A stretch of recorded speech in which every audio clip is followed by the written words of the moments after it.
Good afternoon. I am Trevor Mead, a staff associate with the Green Parking Council. I would like to welcome you all to our webinar on the sustainable parking facility that was built at the National Renewable Energy Laboratory in Golden, Colorado. This presentation is part of our continuing series of informational webinars to educate the parking community on various issues related to the implementation of sustainable technologies and programs in parking facilities across North America. If you encounter any technical problems during the presentation, please email Gretchen Brown at gretchen@greenparkingcouncil.org or send a chat message to the presenters. The Department of Energy's National Renewable Energy Laboratory focuses on developing creative answers to today's energy challenges. The lab's 327-acre campus in Golden, Colorado is home to several LEED Platinum-rated buildings and various on-site renewable energy installations. The 800-space parking facility located on the property is no exception to this demonstration of sustainability. Today's presenters will explain the attributes that make the NREL Garage a sustainable facility, as well as shine light on the process they used to design and construct the facility in a cost-effective manner. Today's presenters include Stephen J. Rebora, President of Desman Associates, Shanti Pless, Senior Research Engineer at the National Renewable Energy Laboratory, and Phil Macey, National Director of Collaborative Delivery at J.E. Dunn Construction. Each presenter will speak for 10 minutes. Please enter any questions you may have into the chat box located on the left-hand side of your screen. We have allotted 15 minutes at the end of the webinar to answer any questions and hold a discussion on how the industry can move forward with the information we have gained here. The webinar will run no longer than 1 hour. Without further ado, I would like to introduce Stephen J. Rebora. Mr. Rebora is the President of Desman Associates, which specializes in the design, restoration, and planning of parking structures. He is a licensed architect and has been an integral part of the parking design and planning industry for over 25 years. As such, his works have been published by the MPA, the Urban Land Institute, and Architectural Record. During Mr. Rebora's tenure with Desman, he has been involved with hundreds of parking projects, which have largely focused on the design of new parking structures.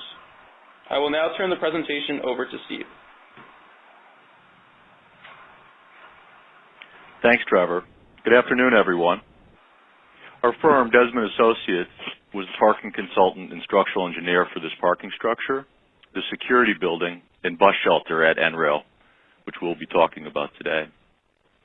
As we get into this, it's important to note that this project was delivered on a competitive design-build basis. This is where the successful team not only is responsible for the design of the project, but they also build the project as well. NREL's selection criteria included a very strict requirements for sustainability, energy consumption, and overall cost. It became very apparent on the first day of this pursuit that a traditional parking facility design would not suffice and certainly wouldn't win our team the project. And therefore, our team would really need to think outside of the box as we move forward. The aerial photograph that you're looking at here shows the NREL campus. The parking garage is along the left-hand side of your screen, and for orientation, the right hand of the page is north. This deck that you see on the south is located on the perimeter of campus. The intent there is to intercept vehicles before they get to the heart of the campus and then change the individual's transportation mode to either foot, bicycle, or a shuttle bus that the NREL provides for their staff. The site, as you can see, looks like it's a long way from the main buildings because it is. That is the perimeter of their campus. You should know that the master plan for NREL, they expect some pretty good things. What you got to do? Yeah, that will be filled in with research buildings in the future.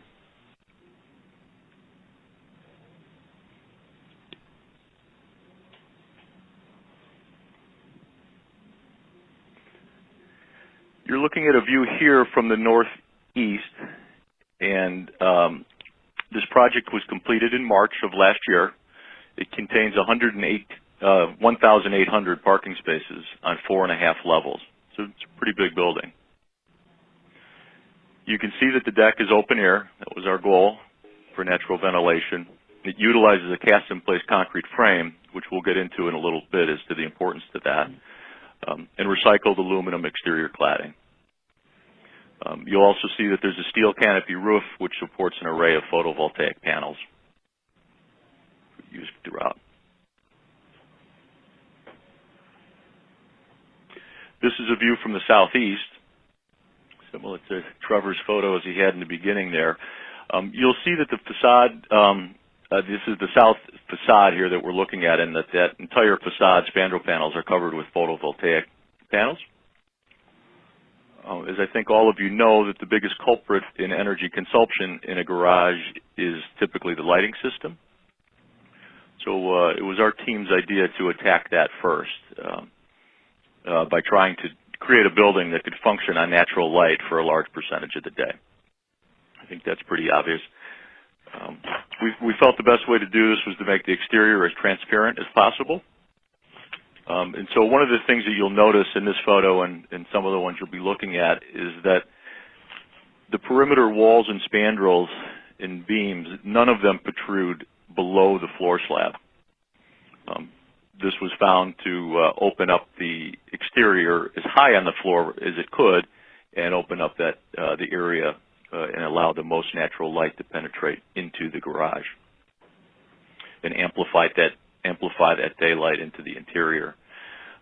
This is a cast-in-place system, and by using the cast-in-place, it allowed us to keep that exterior as thin as possible. As many of you know, a precast structure has a structural component on the exterior, and those spandrels tend to be a little bit deeper. This, again, allowed us to keep the openness on the facade as much as we could. It also allowed us to eliminate any shear walls that would be on the interior or any other structural congestion that could block light as we move forward. Obviously, in a parking garage, we do need to stop cars from falling, and we do need fall protection for the people. But we did, again, try and keep the exterior as transparent as possible. We used things like steel barrier cables behind it. In the instances where we did need concrete crash walls, we kept them as low as absolute possible. There's quite a bit that went into this, but even some of the detail that we got into, even the concrete mix, we used the ground granulated blast furnace slag in the mix, which is it's a waste product created from the steel production. This slag that was used actually lightens the concrete mix and then obviously gives us a little bit more reflectivity within the concrete deck. Even the beams and the layout for the garage are running in the north-south direction so that we don't create any shadows, or we eliminate as many shadows as we possibly could. Okay. The deck is probably best understood in plan.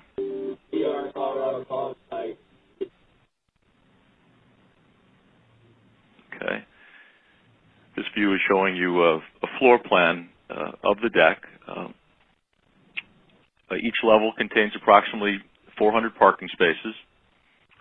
The floor plan, as you can see, is made up of two halves, which are virtual mirror versions of each other. The only real major difference is that the east half is 5 levels and the west half is 4, which was taking advantage of the topography in the area that we had. The two halves are separated by a central atrium that runs north and south. This atrium allows, again, natural light to penetrate into the garage, but it also serves as a pretty intuitive pedestrian collector, bringing everybody to that central area and then to the pedestrian exit of the garage.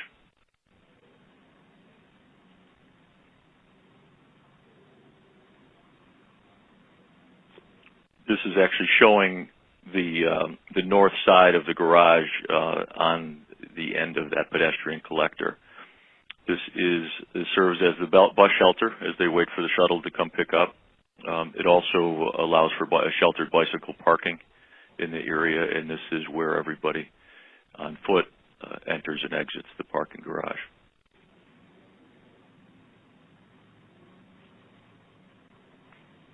And then here's a shot in your upper right. The larger photo is a shot on the interior of that atrium, looking back at that bus shelter. You can see that the stairs are quite wide. I believe they're about 8 feet wide. We did that to encourage everybody when they did get to that spot simply to come down the stairs, which is a quicker move, and eliminate any elevator trips. There are 2 elevators for the garage, but they're intended for everybody to use the stairs, and this is how this was set up. And again, you can start to see some of the barrier cables that we used on the interior, again, not to impede any light penetration. Nice and open.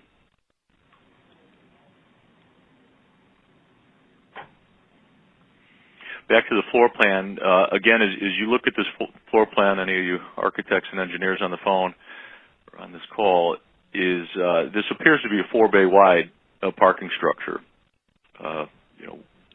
1, 2, 3, and 4, but it's not. It's a 3-bay parking structure with a 60-foot atrium running in the east-west direction, again, allowing natural light to penetrate deep into the garage.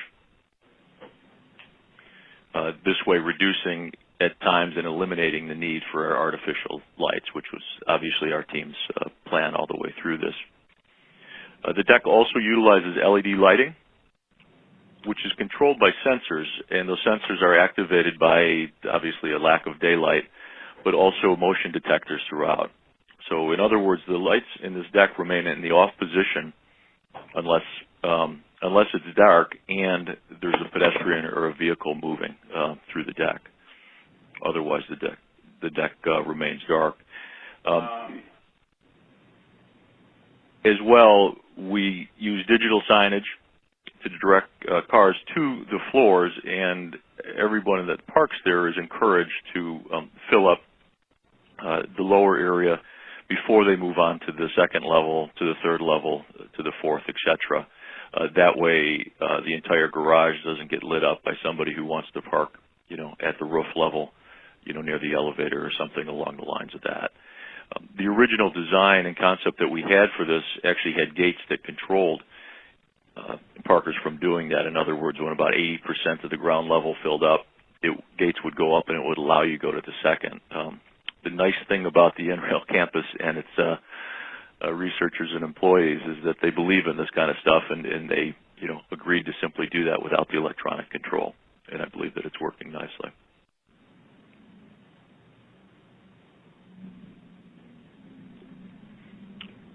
This is a close-up of the recycled aluminum panels that we use for the facade material. I guess in the shot it looks like these panels are fairly opaque, but the reality is that these are perforated. They are fairly transparent, and again, they allow for quite a bit of natural light to come into the garage, but still, providing an architectural appearance.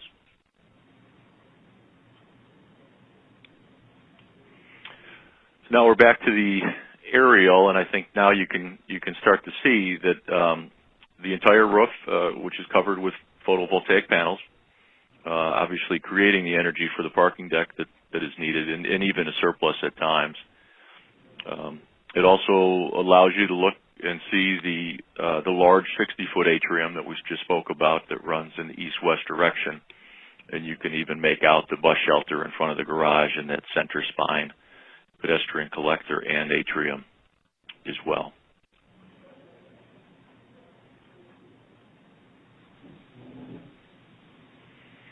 Within the 1,800 parking spaces that we provided, we do have 90 preferred spaces for carpooling. We have 90 preferred spaces for low emissions vehicles.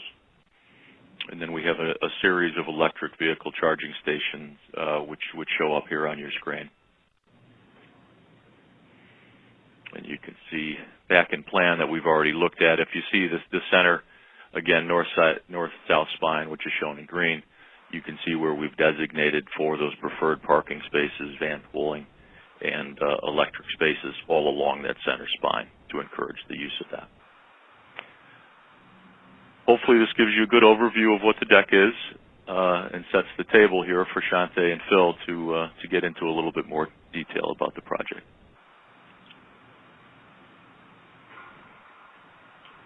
Thank you, Steve. I would now like to introduce our second presenter, Shanti Pless.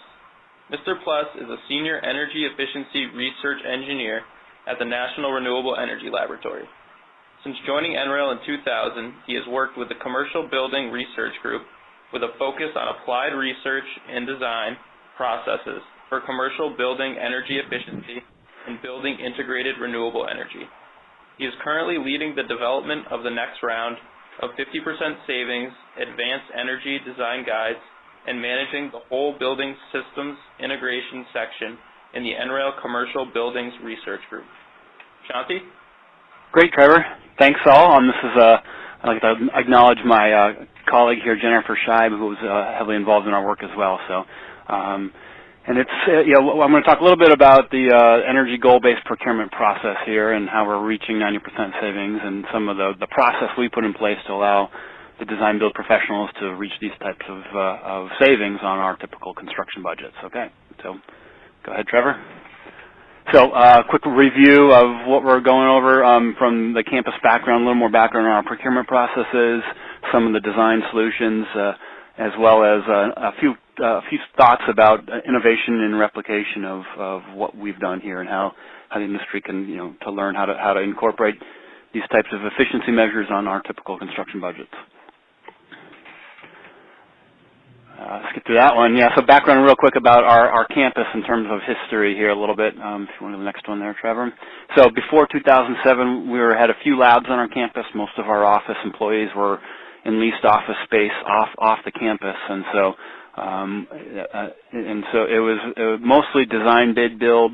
So you can see a few pictures of our campus from a while back, and not many people, not many parking issues. But since then, if you go to the next slide there, Trevor, we've added office space and additional laboratories for over about 1,500 employees, and so all those employees, even though they do a great job at telecommuting and taking public transportation, buses, and we have a new light rail coming into our area, and people, bicycling to work even. There's still a need for on-campus-based parking so that we could fit more of our office employees on our campus. And you can see here some of the buildings that required that parking, and that was really the big push to get as much parking on the campus as possible to handle all these employees. So before 2007, we really had the pretty typical industry design, bid, build, project delivery process, and spent a lot of time, as I did, as the efficiency champion on these projects, fighting for daylighting controls or fighting for overhangs and the normal things that efficient building should incorporate, but always being told we never had the budget, or if we had the budget, we would incorporate those things, and maybe getting about half of what we thought we should get as a National Renewable Energy Laboratory and a demonstration for what technically can be done if well thought through. And so since then we've learned how to I think do this a little bit better in terms of integrated design and the delivery process that allows that integrated design process to really flourish and be successful. And so we've transitioned to what we call a performance-based design build process, where a lot of what the RFP includes are performance specifications. There's not many drawings, if any, in our RFPs, and really we really try to focus on how to communicate what we're looking for in performance specifications.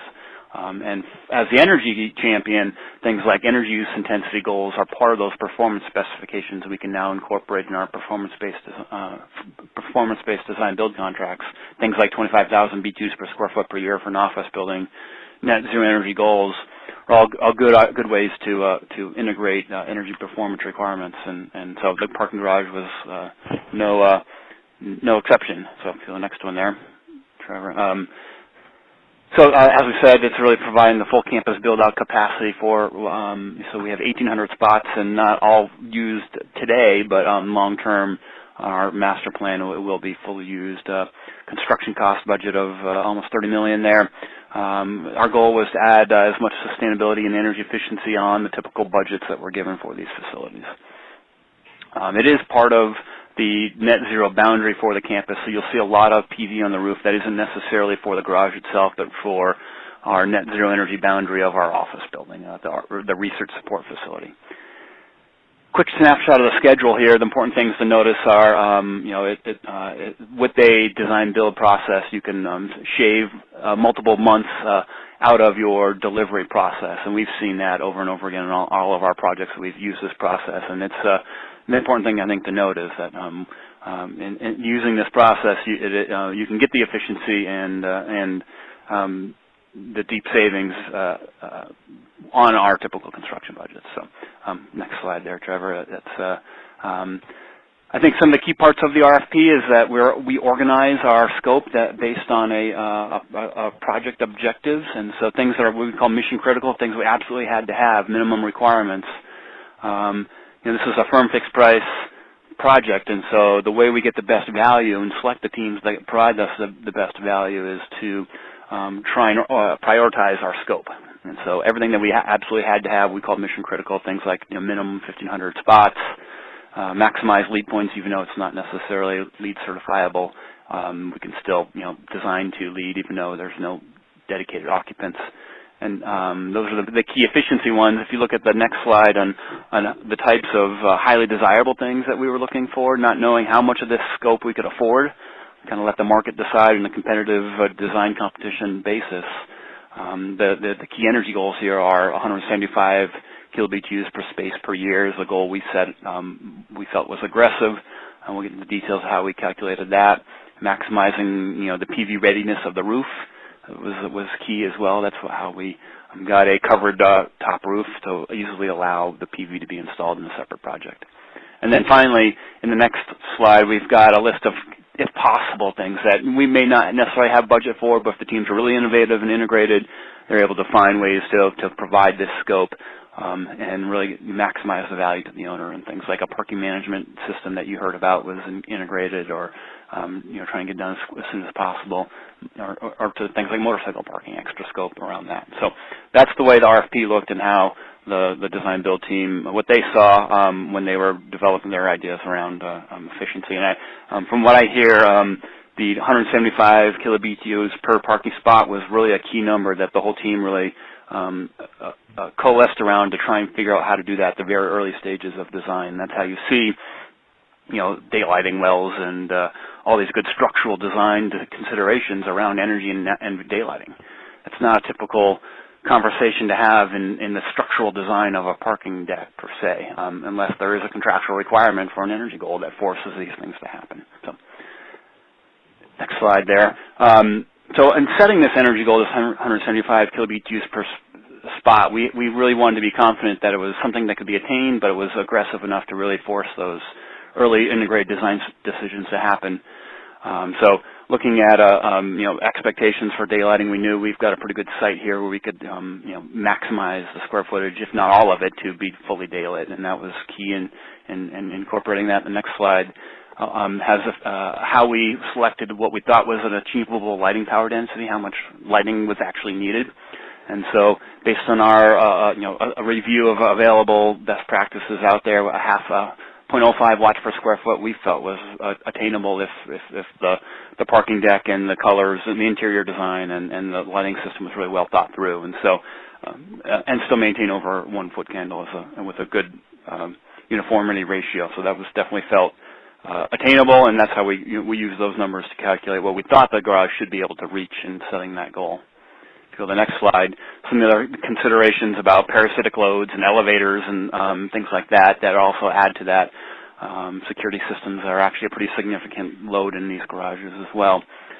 So that's how we came up to the 175 kilobitu's for space per year that was in the RFP. That was the design goal for the team.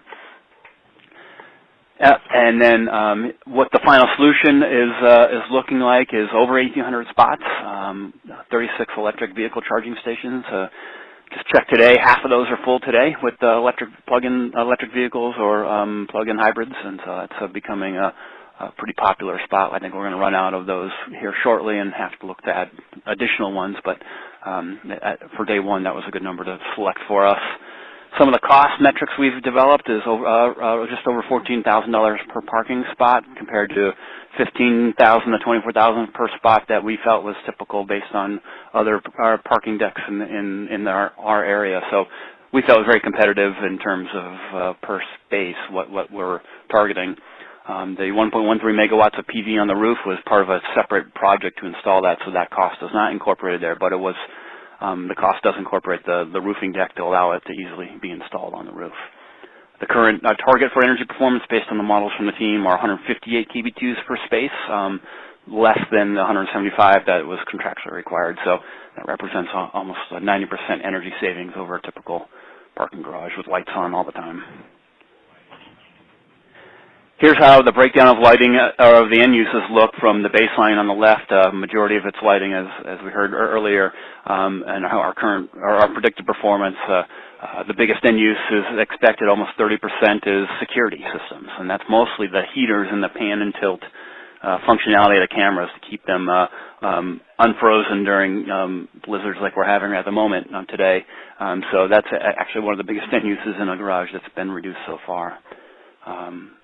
The next one, we've just started now to really validate our expectations on what the building should, or the garage should have been doing versus what we've seen it. So the metering systems came online in July this past year, and the first set of data that came in was pretty positive in terms of how well the lighting systems are working and where the breakdown is here. And so we feel we're on track to exceed, if not, or to meet or if not exceed that 158 kb2 per spot goal that the design team offered us. Just a quick look at what the lighting looks like on a week in July. You can kind of see in the early morning people coming in and lights coming on, and then the sun coming up and the daylighting controls coming in and turning the lights off for the most part, and then at night as well. There's some occupancy sensor responses there, but then it does go dark when there is no one coming in the space after hours. And our neighbors that live right next to our campus really like that. We're trying to be very respectful of all the neighborhood here to try and turn as many lights off as possible when we're not needing them, but still have it be safe and secure so that they do come on if someone is in after hours. So lights are off most of the time.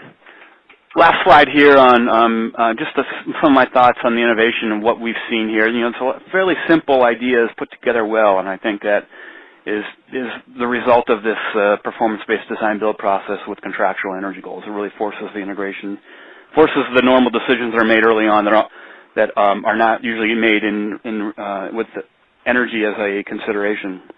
And so incorporating modeling early into those design decisions as well and how they meet these contractual energy goals, I think, is one of the bigger innovations, and we've seen in other buildings and projects as well that is, you know, very applicable to a garage. On the design side, I think, as we heard about, you know, understanding how the structure can contribute to efficiency opportunities for maximizing daylighting are fairly cost-effective ways to really maximize the efficiency without necessarily adding extra cost. You're paying for good design. This is just part of good design, and so all those things that were mentioned are part of efficiency, but fairly cost-effective. Low lighting power densities, we're learning, are reasonable and achievable. Lights can be off majority of the time, and we're learning a few things around how to best control these lights and daylighting controls. Things like trying to control a 1-foot candle with a photocell is pretty difficult typically for some of our normal daylighting control systems, and so making sure that whatever sensor you're using to control these lights are accurate down at the 1-foot candle level. They're used to controlling the 30 or 50-foot candles, you know, in a normal office building, but we're asking them to distinguish between 0-foot candles and 1-foot candles. So it's important that they are designed to do that. We've learned a little bit about how to do that right. And then if every single fixture or set of fixtures is on an occupancy sensor, making sure that you've got appropriate cutoff so that when people drive by the garage, the aux sensors don't turn on, those kinds of things. But we've, the result I think is compelling in that it's cost competitive and, you know, very efficient and a beautiful garage on our typical construction budgets. So we've got lots of resources that, you know, it's part of our job to communicate results here. The last slide, has some links that you can review through the Commercial Building Energy Alliances, which is now called the Better Buildings Alliance. But those are some of the publications and other detailed webinars on the design we've given, as well as some how-to guidance and for others to replicate this. So turn it over to our last, thanks for your time, and I'll turn it over to Phil here to have some more thoughts about the process. Thank you, Shanti. I would now like to introduce our final presenter, Phil Macey. Mr. Macey is the National Director of Collaborative Delivery at J.E. Dunn Construction. He is dedicated to the collaborative and expert delivery of high-value and cost-controlled facilities that will build the 21st century. An architect for over 25 years, Mr. Macey brings specialized expertise in the design and construction of complex facilities for a wide range of commercial, healthcare, research, and manufacturing clients. He leverages integrated design and construction to bring owners and design teams high-quality facilities while controlling costs. Bill? Thanks, Trevor. A quick background explanation. So although I'm with J.E. Dunn now, at the time of the design and construction of the garage, I was with the design practice and then with the construction firm in two separate roles. So although I'm not with those entities now, I was very close to the delivery of the garage and have had the opportunity to work with Shanti and Steve in the preparation of this presentation. I've been watching the questions off here on the side of my screen, and one that I thought I should just touch on quickly before I get underway is on the cost.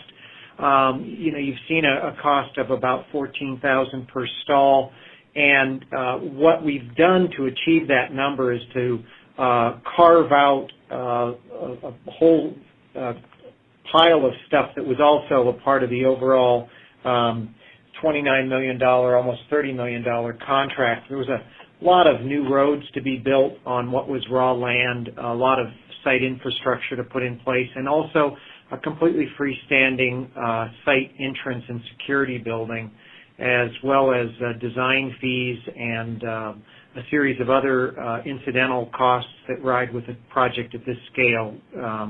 Traffic control being actually a fairly large one while we were under construction.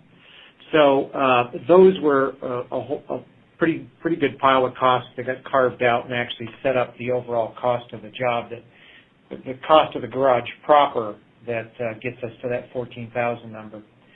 So to get to net zero takes a very different approach through a project, and I was on the project management side of the delivery, and I thought it would be helpful to provide some overview for the folks on the call here about the ideas behind net zero. And there's a lot. You could have a separate conversation only on net zero, but at the heart of it is a much more integrated approach to allow you to control the cost and the performance of a building in parallel.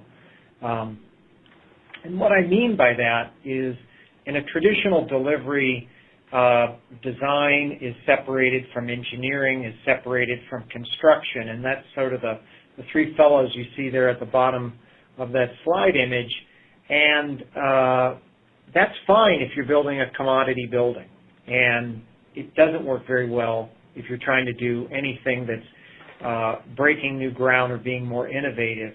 That hierarchical separation creates some real problems, and it's the reason why often people have experienced, owners and design teams have experienced high-performance buildings having a premium attached to them. And the biggest whammy, the biggest thing that hits projects is that identification of costs happening so late in the process. So to move away from that, what we found was a profoundly different approach. Was for the NREL projects was a formal design build process.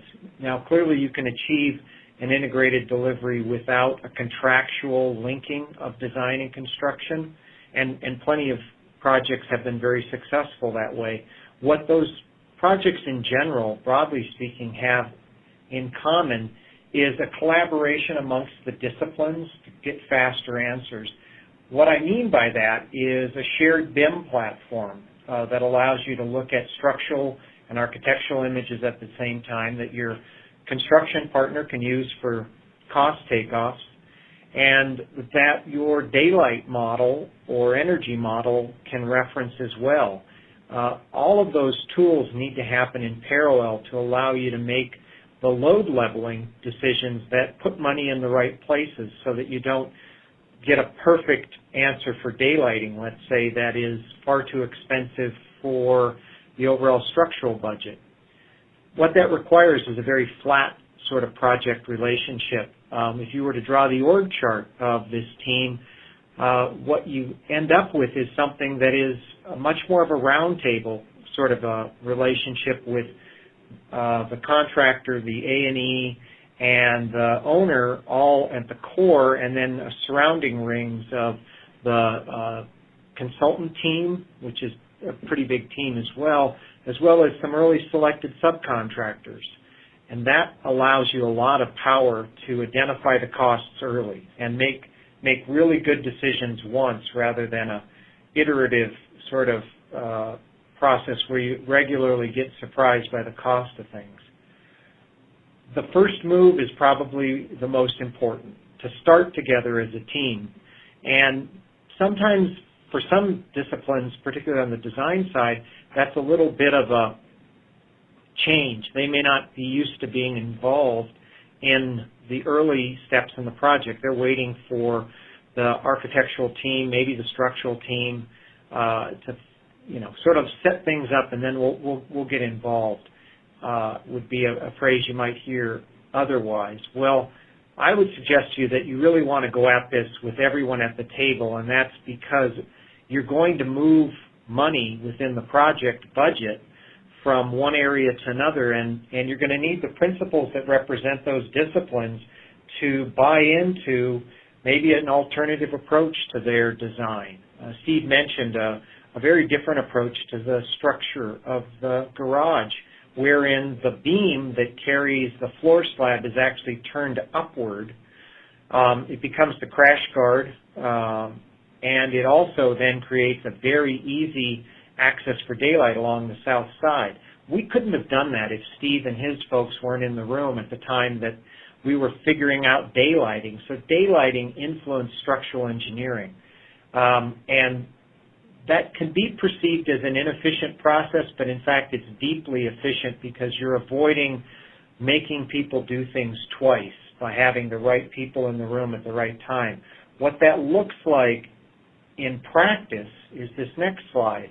And this is maybe familiar to some folks on the call, those two sweeping arcs, the ability to control cost sweeping down and the ability, or the cost of design changes sweeping up, and they nominally cross some late point in the construction documents process, and that's just too late to find out about your project being over budget. What you'll see is illustrated here is a curve that has a very front-loaded process. So that's where those models are being done, daylight model, probably some early structural models that might not have happened later to confirm beam sizes, to confirm that the assumptions that are being made by the daylight model are rational. A whole series of interrelated steps happening in parallel and early. What that means is, from a practice standpoint for the A&E folks on the call, you're going to have your principals involved, the principals representing those disciplines, some of your more creative individuals, and also people with decision-making power involved early to be able to, from their expertise and experience, make decisions early. So this is then a really different approach, isn't it? Normally you'd look at cost and schedule and program, and you're trying to find some balance for those. In an integrated approach, you're going to on purpose bring sustainability into all of your decisions, and you're going to quite purposefully create an integration process of its own to leverage the whole project, the whole site, all of the elements at your control in the delivery of a project. And what I found after the fact, thinking about it, was that we were really thinking of the building much more like a supply chain, a much bigger perspective of what the project overall was. And we were reaching back towards the manufacturers of materials and towards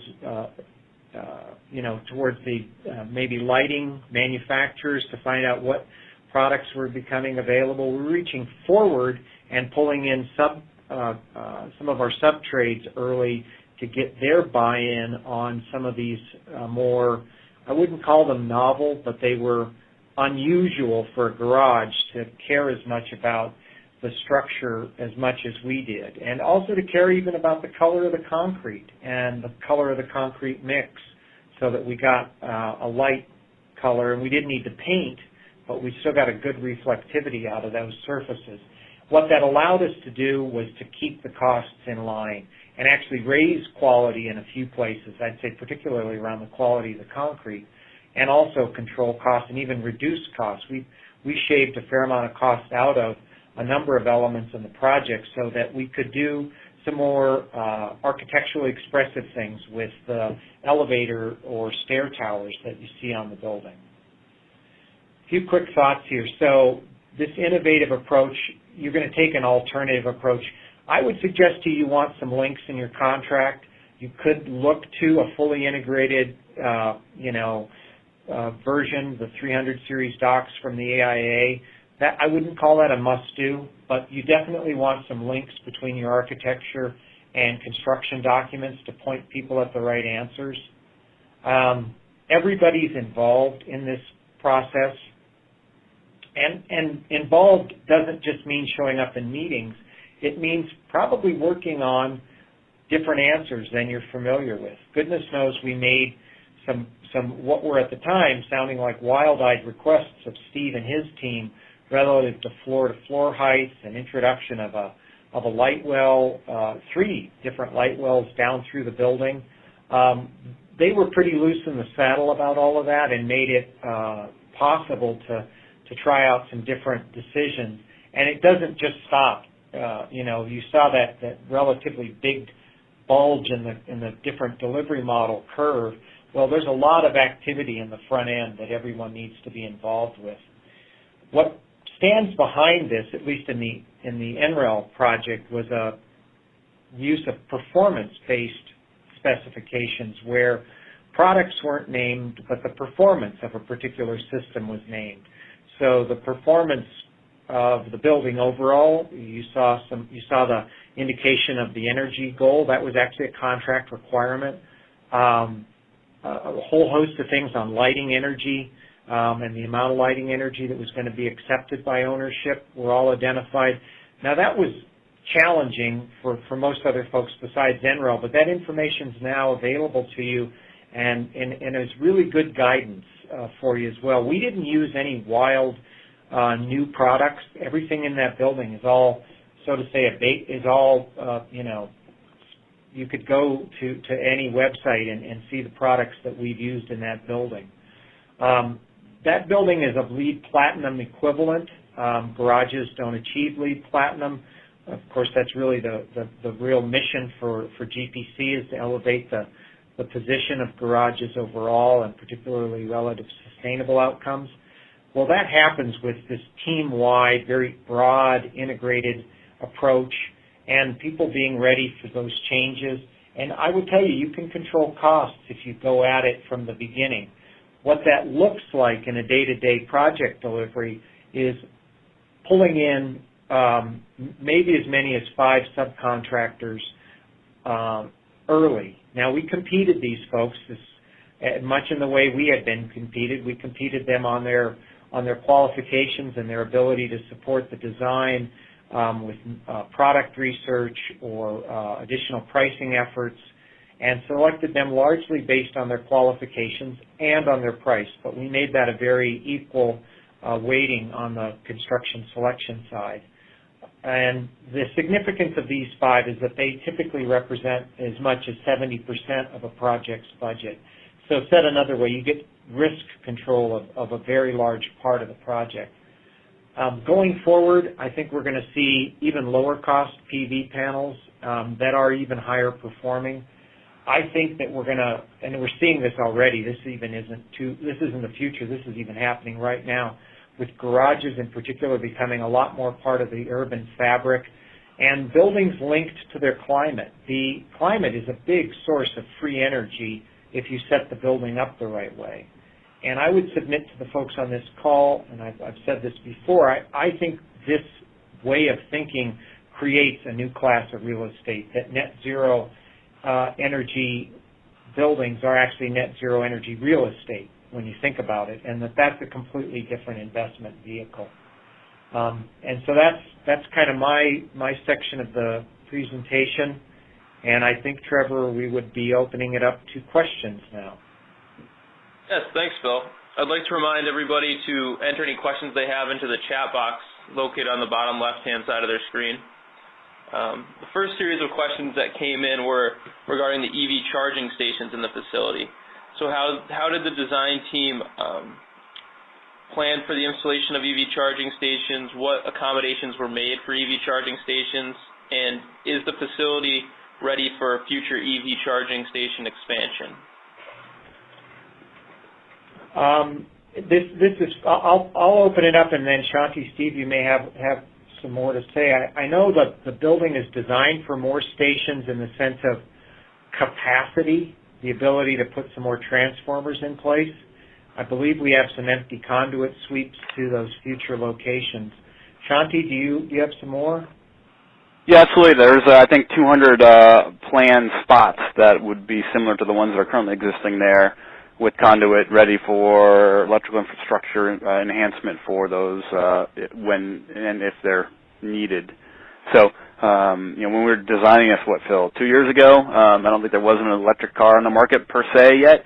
Yeah. And so, kind of trying to guess a little bit about the uptake on electric vehicles in the last few years, and even the last 6 months, it's been taking off, especially in Colorado. We've got some pretty aggressive rebates from the state on electric vehicles, as well as the federal rebates, and some of the manufacturers now are having very good leases that are available that make it even more economical for staff to participate. And so they're also available for government vehicles to use that are electric as well. So when those become available and online, well, that's where they'll be charged as well. So.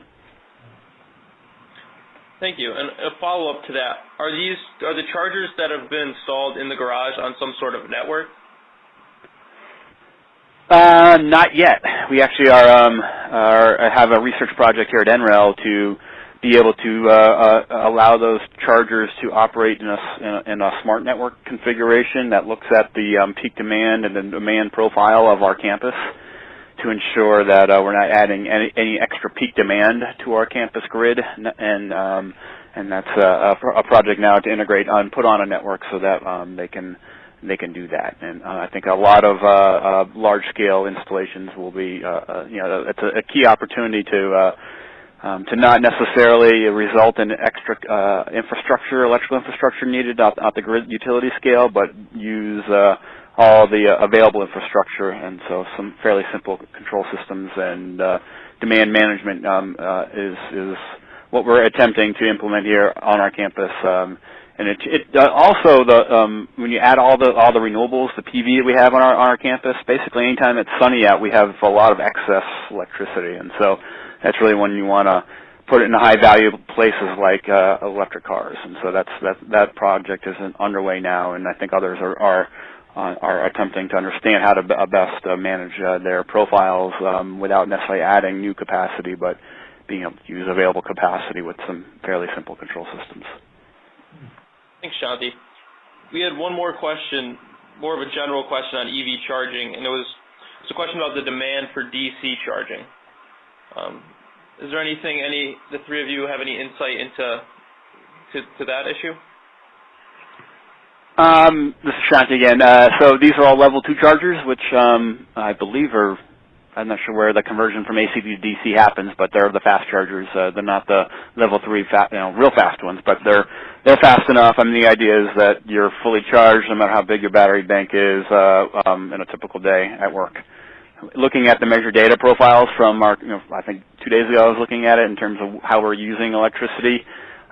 It's all the cars are pretty much fully charged before noon currently, and so it peaks by 9 a.m. and when everyone's plugged in, and by the time and that slowly ramps down so that they're all fully charged by noon, and that meets all of our needs at a workplace. Charging at the workplace, I think, is definitely the best opportunity for commuter transportation charging. Yeah. Mm-hmm. And then we had a question come in about the actual landscape where the facility was built. Did that play any role into the design innovation for the facility? Well, I would tell you just it did in a broad sense of establishing campus character and quality. So although not terribly visible in the images we've shown you, there is a landscape plan that will emerge over time and create a tree-lined street along the south side, with the trees pretty carefully selected so that in their mature size they don't block the south side PV. But landscape as an integrated energy approach wasn't key in this particular facility's approach. I think the other thing that was in that question, reading it off on the left side, is structure was first and energy was second, and was landscape a part of the puzzle? It'd be important to note that everything is equal in this recipe under the umbrella of energy. So when you get a guideline like 175 kBTU per stall, that is actually the big metric, and you bend everything in the job to support that outcome. And goodness knows we did, as Steve pointed out, the footprint and the beams and everything really was in response to the building's energy goals. Now, naturally, we wanted to try to create as attractive a building as we could and make it a part of the campus in the future. But the energy is the biggest driver. To get to net zero, you really have to hold that as a first requirement, with everything then considered number two and horizontally out from that number one goal. This is Steve. I would add that there was quite a bit of work in the civil engineering and the topography of the site in order to keep this an open-air garage on all 5 levels. Yeah. Boy, that's very, very true. We moved a fair bit of dirt to get those relationships. Yeah, and when we wrote that energy goal as well, knowing that that would force that to happen, knowing that we didn't, the energy budget couldn't afford to have ventilated sections, mechanically ventilated decks that were underground. So, yeah, that was... So our next question is, was there a wayfinding system implemented into the garage, and what are the costs and the benefits to look at when implementing a wayfinding system? This is Steve. Certainly there was a wayfinding system. The parking garage has a fairly traditional system with signs that would direct you to the exits and to parking and identifying the level that you would be on. The deck right now does utilize counters at the entrance and exits as well as on each level, which those counts are relayed to signboards outside of the deck that as you're approaching where there are and aren't spaces available. If by wayfinding the question is really pointed towards a smart parking system and vehicle detection over each space, we did not seriously consider that just because of the overall cost and energy that we had in the criteria set forth. I can say as a user, an everyday user of the garage, pretty much everyone parks in the same spot every day. They kind of go to their normal spot and try and find a spot nearby where they normally park, just so that you don't have to remember where you parked every day. And I think that's become the normal, because this is an office building and it's a normal, it's not necessarily like a retail space where you're always going somewhere different. It really is, you have normal patterns that you create. And so maybe if you're a new employee and it's the first time, that wayfinding becomes important. But for us, it's really a part of our daily routine, and we learn it pretty quick. And one question came in as a little bit of a follow-up, so where you're going with that, Shanti. Is this garage open to the public? This is on our campus, so it is behind our security system where you have to badge to get on campus, and then once you're on our campus, it's available to anyone that's on the campus. And so we do have a lot of visitors that come through. We actually have a separate visitor parking lot right by our main building, so they don't necessarily have to walk all the way from a visitor point of view. And so this is majority, most or all staff that come to work on the campus. Okay, thanks, Shanti. We're going to conclude the webinar now. I'd like to take a few moments to thank our expert presenters for taking time out of their day to educate us on this topic. The knowledge they have shared has helped the parking industry to gain a greater understanding of the processes used to design and build the NREL garage and the opportunity these techniques present for our industry. As of tomorrow morning, this presentation, as well as our panelists' contact information, will be available on the Green Parking Council website. I encourage you to reach out to Steve, Shanti, or Phil with any questions that were not answered today. Our next webinar, focusing on automated parking garages, will take place on March 14th at 2 p.m. Eastern. We encourage you all to sign up for our newsletter at greenparkingcouncil.org to receive information and updates regarding future webinars. If you have any suggestions for future webinars, please email me at trevor@greenparkingcouncil.org. Thank you for joining us.